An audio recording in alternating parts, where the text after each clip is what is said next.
In the fight of the race, the Harris campaign will lean heavily on an on-the-ground organization engineered over the last year to drag voters to the polls in support of Biden. At the same time, it is poised to devote a larger percentage of its paid advertising budget to digital spots, looking to capitalize on her strong support from younger voters who've been unenthused about Biden. Trump's campaign, meanwhile, is banking on several well-funded outside groups to drag Harris down. That includes Preserve America, a super PAC that is heavily funded by Republican megadonor Miriam Adelson. The organization is set to begin a $30 million TV and digital advertising campaign in September, according to a person familiar with the group's plans and granted anonymity to discuss them. The first ad will focus on immigration, an issue that Trump has made a centerpiece of his campaign. The commercial features a California man who identifies himself as a former Harris supporter, who talks about how his son was killed by an undocumented immigrant, while Harris was serving as the state's attorney general.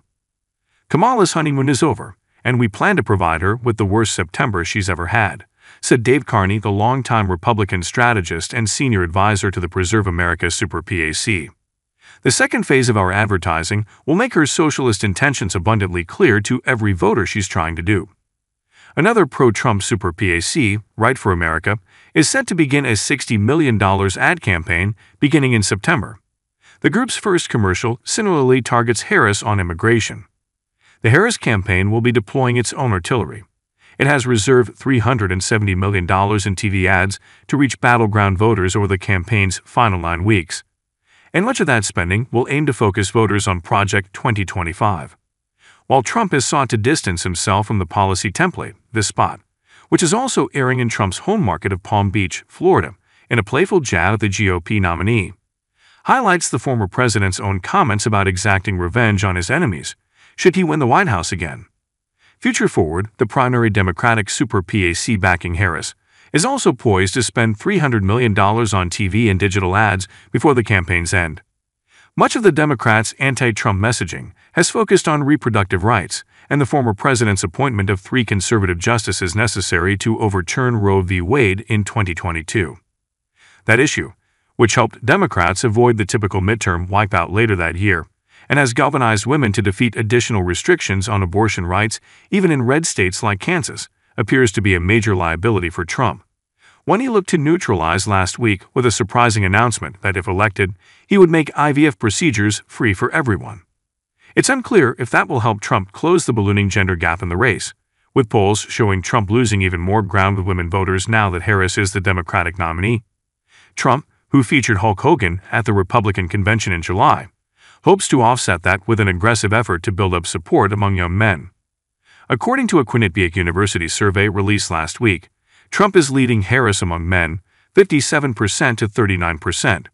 Trump in recent weeks has appeared on a number of podcasts that are popular among men, including ones hosted by Logan Paul, Theo Vaughn, and the Nelk Boys. But on abortion, Trump has tried in recent days to muddy the waters. Seemingly aware of his commitments to anti-abortion activists and that his past statements and actions are increasingly a political liability, he made several conflicting comments last week, suggesting that he might vote for a Florida ballot measure that would enshrine abortion protections in the state constitution before stating that he wouldn't. Trump, in a Truth Social post earlier in the week, wrote, perhaps hopefully, that he would be great for women and their reproductive rights. Harris brace for final sprint in snap election. The race is not only tight nationally, but in a broader range of states than before at a moment when presidential campaigns traditionally formulate their closing arguments. Kamala Harris is still making her introductions. The vice president has flipped the enthusiasm gap, the money gap, and the polling gap in her favor in the 6 weeks since she replaced President Joe Biden as the Democratic nominee. But the race between Harris and Donald Trump remains not only tight nationally, but in a broader range of states than before. The resulting 2-month sprint to come is what Donna Brazile, the Harris confidant who managed Al Gore's 2000 campaign, described as America's first snap election. The challenge Harris campaign is now confronting is how to extend its late summer surge through the fall. She has had as good of a first 5 weeks or last 5 weeks that I have seen since Barack Obama won South Carolina's 2008 primary and went on a roll and locked up the nomination, said Jim Messina, Obama's 2012 campaign manager, who has served as an informal advisor to Harris. But in every single battleground state, we're still within the margin of error. Polls do show all the swing states within the margin of error, but the momentum for now appears to be with Harris. The clearest evidence of that was a Gallup poll last week that showed Democrats with a 14-point edge on which party's voters were more enthusiastic about voting. A major shift from the organization's March survey, showing Republicans with a 4-point advantage in what was then a contest between two unpopular candidates in Biden and Trump. Of course, people get motivated about voting against somebody. But when they're as motivated or more motivated about voting for somebody, there's magic there, said David Plouffe, a senior advisor to Harris' campaign.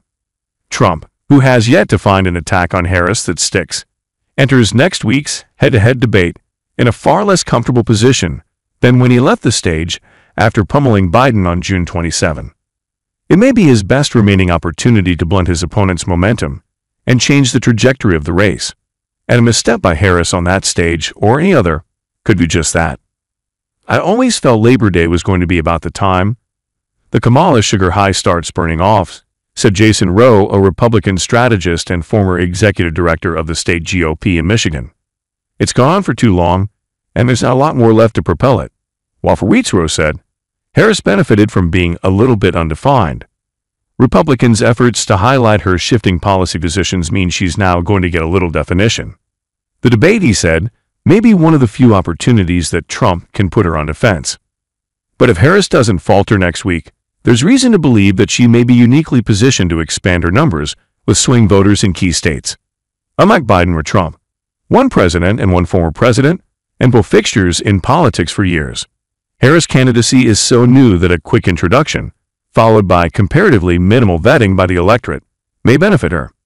She's the one with room to grow, Plouffe said. The Trump of 16 voters wanted to know more about him.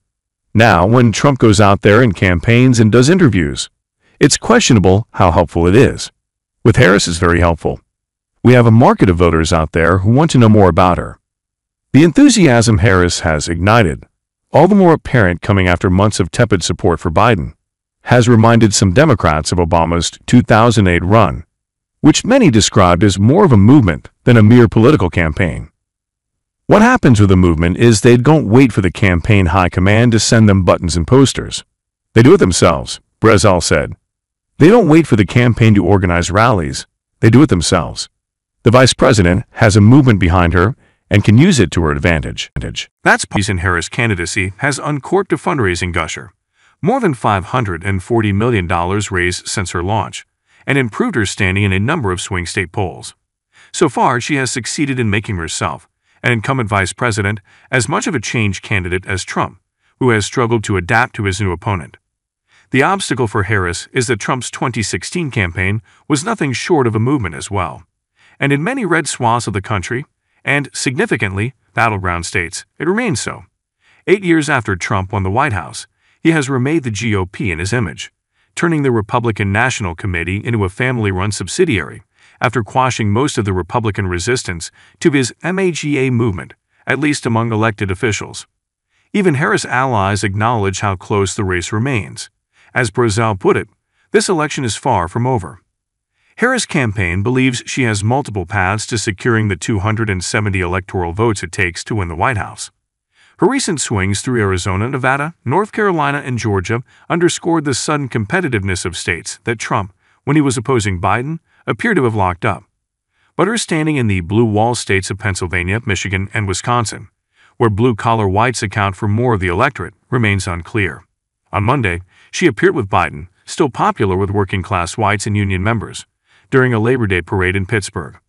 There's a lot of excitement, but there's certainly a sense of trepidation as people are holding their breath and waiting for the other shoe to drop, said Adrian Hemmond, CEO of Grassroots Midwest, a bipartisan consultancy firm based in Michigan, where Harris also campaigned on Monday.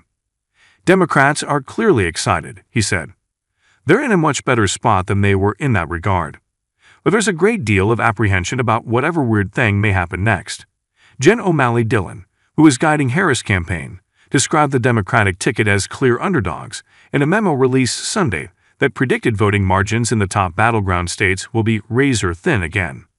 Contrasting Harris' agenda with Project 2025, the Heritage Foundation's controversial blueprint for the next Republican administration from which Trump has sought to distance himself, galvanizing voters around Harris' call to restore reproductive freedoms and leaning on a larger army of ground troops, Dillon asserted, could be difference-makers come November.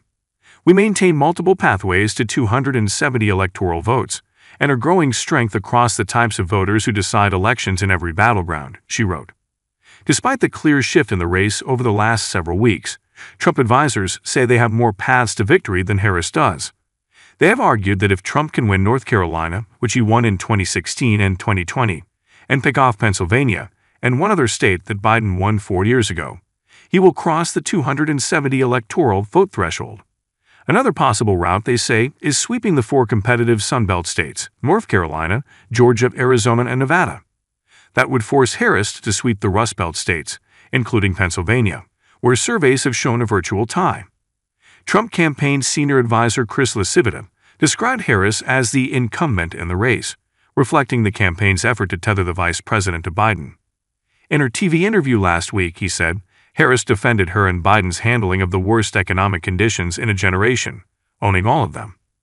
She owns the policy decisions, and now she owns the political path, he said. 65 days is an eternity in politics, too long for American voters not to sniff out her weak character and dangerously liberal view of America. But one Republican strategist in North Carolina, who was granted anonymity to speak candidly, admitted things have tightened in the state. I still think Trump is the slight favorite here, but things have changed, the GOP strategist said. The anxiety is that Kamala appears to perform better with the double haters, the strategist added, in a reference to voters who viewed both Trump and Biden unfavorably before the Democratic candidate swap.